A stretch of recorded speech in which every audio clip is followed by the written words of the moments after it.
아이고 처음부터 얘기했을 때부터 아이고 우리 사촌이다.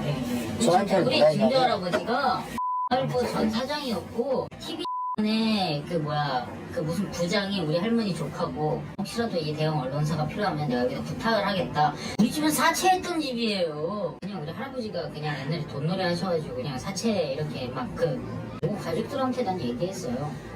그때 나 시의원 선거 나갈 거다. 한 1억 정도 든다 한다. 나 도와줘라. 20대 청년 정치인에게 홀딱 속았다라는 제보인데요. 자, 제보자들은 처음 이 남성 청년 정치인 어떻게 알게 됐다는 겁니까? 자, 이 청년 정치인 송모 씨입니다. 주로 마포에서 활동을, 여기가 마포죠. 마포에서 활동을 했다고 하고요. 나이는 만으로 24살, 24세라고 합니다. 본인이 국민의힘의 대학생 위원장이라고 소개를 하면서 이번에 지방선거 서울시의원 출마를 하니까 본인 공천 확정된 거나 마찬가지다라고 하면서 보좌관을 뽑는다고 했습니다. 그러면서 보좌관 월 600만 원씩 주겠다라고 하면서 제보자들한테 일하자고 제안을 했고, 제보자들 입장에서는 이거 돈도 좀 벌고 싶고 이래서 같이 하게 됐다고 하는데, 실제로 이 송모 씨 여기 보면 유명한 정치인들이 많아요. 나경원, 한동훈, 배현진 등 그 유명 정치인하고 찍은 사진도 또 영상도 있으며 또 친분을 과시했다고 합니다. 그래서 제보자들 지난달부터 이 송 씨의 보좌관 업무를 시작하게 됐다고 합니다. 예, 이름만 들으면 알만한 유명 정치인들과 찍은 사진, 영상 보여주면서 나 이렇게 발이 넓어요. 막 이렇게 친분을 과시했다는 거죠. 자, 여기에 이 송 씨를 또 믿게 된 또 다른 이유도 있었습니다. 체크포인트 짚어보죠. 마포구 황태자. 자, 송 씨가 이 제보자들에게 자신을 어떻게 소개했는지도 한번 들어보시죠. 아이고 처음부터 얘기했을 때부터 아이고 우리 사촌이다. 저한테는 우리 뭐라 증조 얘기하냐? 할아버지가 아이고 전 사장이었고 TV에 그 무슨 부장이 우리 할머니 조카고 혹시라도 이 대형 언론사가 필요하면 내가 여기다 부탁을 하겠다. 우리 집은 사채했던 집이에요. 그냥 우리 할아버지가 그냥 옛날에 돈놀이 하셔가지고 그냥 사채 이렇게 막 외국 가족들한테 난 얘기했어요. 그때 나 시의원 선거 나갈 거다. 한 1억 정도 든다 한다. 나 도와줘라. 저런 얘기를 했군요. 네, 방금 들으신 것처럼 재력을 과시하는 말들을 자주 했습니다. 다시 정리해보면 마포구의회 고위직이 뒤를 봐주고 있다. 대형 언론사 창업자, 창립자의 증손자다. 아버지가 베트남에서 크게 사업을 하고 있다. 서울 번화가에 있는 빌라 2동이 우리 집안 소유다. 이런 말들이었는데요. 근데 실제로도 제보자들을 만날 때 국산 고급 세단을 타고 나타났고 옷차림도 깔끔하니까 이 제보자들도 이런 말들을 좀 자연스럽게 믿게 됐다고 합니다. 자, 그뿐만 아니라 송 씨는 마포구에서 웬만한 의원보다 영향력이 있다라는 말도 자주 했는데요. 제보자들 실제로 송 씨가 통화를 할 때 상대를 회장님이라고 부르거나 마포구 내에 있는 상인의 인사들을 만나서 소개해주는 모습도 여러 번 봤다고 합니다. 이후에 제보자들은 송 씨가 업무에 집중해주면 좋겠다라고 요구를 하면서 자신들의 이 본업보다도 보좌진 업무에 더 많은 시간을 쓰게 됐습니다. 정확히 말하면 이제 국민의힘 서울 마포을 당협위원회에서 활동했던 사람인데, 자, 제보자들은 송 씨와 함께 다니면서 믿기 힘든 일들을 또 겪었던 모양이에요. 제보자 얘기 이어서 들어보시죠. 내 상인 쪽 레드로드 거기를 한번 돌자. 차량을 타고 저희가 이렇게 가면 차 없는 거리 행사 중임에도 불구하고 경찰이 저희 차를 막으면 위원장이 갑자기 내려서 큰 소리로 들어와 그냥 들어와 이런 식으로 하는 거예요. 그럼 저희가 이제 서 있다 보면 얘가 누구를 만나요. 희한하게 거기에 어떤 경감님이 계십니다. 그럼 경감님을 만나서 저희는 또 그 안에 들어갑니다. 정말 그 정치하는 사람들이 마냥 특이한 거는 경찰차를 타고 술을 먹고 들어가요. 저녁에 자기가 저를 호출해가지고 불렀었는데 경찰차를 타고 이렇게 내리는 거예요. 어디서요? 집 앞에서. 집에 경찰차를 타고 이렇게 내려요. 내려서 제 차를 다시 갈아타고 술을 먹어요. 정 변호사님. 예. 그러니까 지금 얘기한 게 뭐냐면 홍대 그쪽에 그 거리 행사를 하려고 차가 원래 못 다니는데 거기로 가다가 가로막히니까 내려서 경찰하고 얘기를 하더니 쑥 타고 차를 타고 들어갔다라는 거고요. 술을 좀 마시면 집에 갈 때 경찰차를 불러가지고 타고 갔다라는 겁니다. 그래서 경찰에게 특혜를 받은 것 같은데 이 경찰 쪽에 확인을 해보니까 특혜는 준 건 아니고 그냥 몇 마디 나누는 정도 아는 정도 사실이다 이렇게 얘기를 했었는데 제작진이 확인을 해보니까 한 달에 그 경찰분하고 51건이나 통화를 하는 그런 사이였는데 저 경찰이 왜 그런지는 또 알 수가 없어요.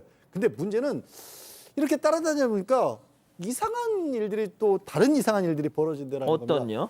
업무용 휴대전화가 필요해서 개통을 했는데 개통비는 나중에 급여 줄 때 함께 주겠다 이렇게 얘기를 하고요.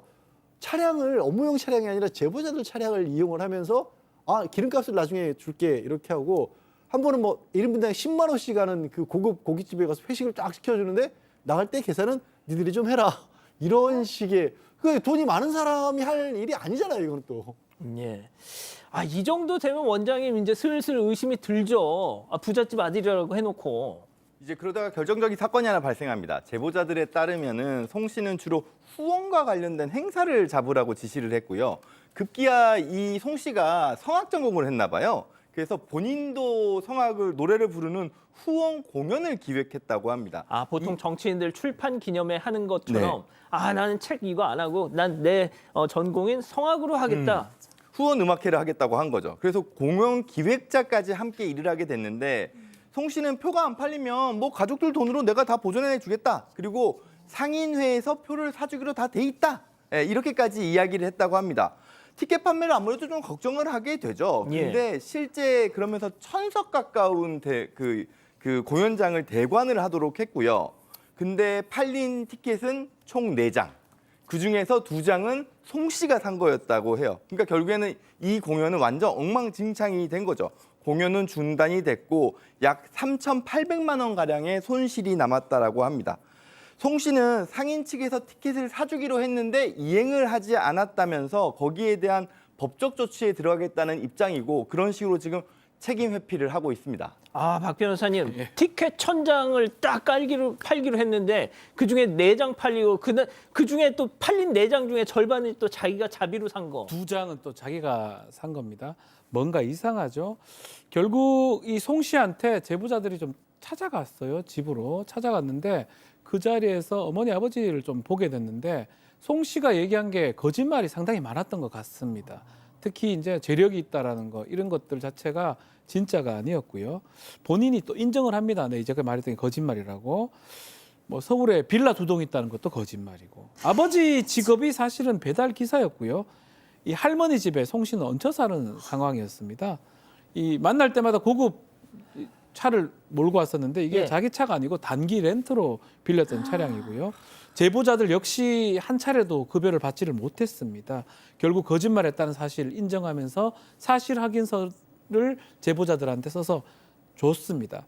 국민의힘 관계자한테 문의를 하니까 대학생 위원장이었던 적은 있는데 그건 맞아요. 타이틀 줬던 건 맞는데 현재는 아니다.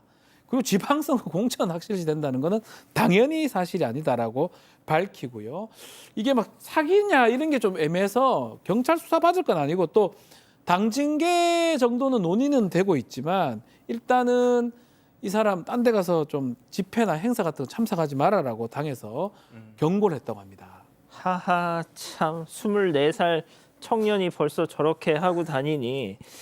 자, 저희 제작진이요. 저 송 씨한테 연락을 해서 대체 왜 이러냐 물었습니다. 뭐라고 했을까요? 들어보시죠. 그래서 일단은 전혀 사실 무근이고요. 저는 오히려 제가 지금 그 사람들을 고소한 상태예요. 뭘로요? 이 사람들이 저를 감금하고 공갈 협박, 강요, 그리고 재물손괴, 뭐 보도를 내실 걸까요? 보도를 내시려고 하면은 저는 지금 저희 입장에서는 이거는 휴가 보복이자 피해거든요. 자, 양 변호사님. 그러니까 무슨 얘기냐면 급여가 지금 문제가 되고 있는데 급여는 줄 날짜가 아직 안 됐다. 30일이기 때문에 미지급한 게 아니라 날짜가 안 된 거라서 사기가 성립할 수 없다라는 거고 그런 식의 사실 확인서를 써준 게 이 감금당한 상태에서 강요와 협박 뭐 온갖 욕설 고성을 2시간 동안 들으면서 쓴 거기 때문에 그래서 이 뭐 효과가 없다는 식의 주장을 하고 있고 일단 지금 보신 저 장면 이제 그 제보자들한테 추궁당한 장면. 둘러싸여 있는 그런 상황으로 보입니다. 그래서 일단 지금 제보자분들 같은 경우는 사기로 또 고소를 했거든요. 왜냐하면 이게 직접적으로 돈을 받아낸 건 아니지만 돈을 받을 수 있을 줄 알고 그 자기 시간과 그러니까 인건비를 제공을 한 거잖아요, 사실상. 그래서 사기가 될 수도 있을 것 같은데 마지막에 들으신 것처럼 이거 보도하면 방송국도 고소한다고 했는데 어떡하죠? 아, 저희도 고소 당하는 건가요? 자, 원장님 일단 뭐 본인도 사실 확인서를 그게 뭐 감금에 의한 강요에 의한 거인지는 모르겠으나 아니 뭔가 좀 당장 국민의힘 당협위원회에서도 아니라고 하지 않습니까? 왜 저러는 걸까요? 이게 일정 부분은 진짜 자기도 있겠죠. 근데 거기다가 가짜 자기를 포장을 해놓은 상황이에요. 그렇게 했더니 갑자기 거짓이지만 실제 자기 효능감을 느끼게 된 겁니다. 뭐 유명한 정치인들하고 사진도 찍을 수 있고 뭐 경찰한테 어떻게 편의도 받을 수 있고 이러다 보니까 아, 이게 나한테 도움이 되는구나. 이게 이 사람의 거짓말에 대한 행동을 강화한 거거든요. 그러면 점차 거짓말이 거짓말을 낳게 되는 문제가 되게 되는 거고요. 그 상황에서 어느 순간 내가 더 이상 감당할 수 없는 상황에까지 이르는 거죠. 예.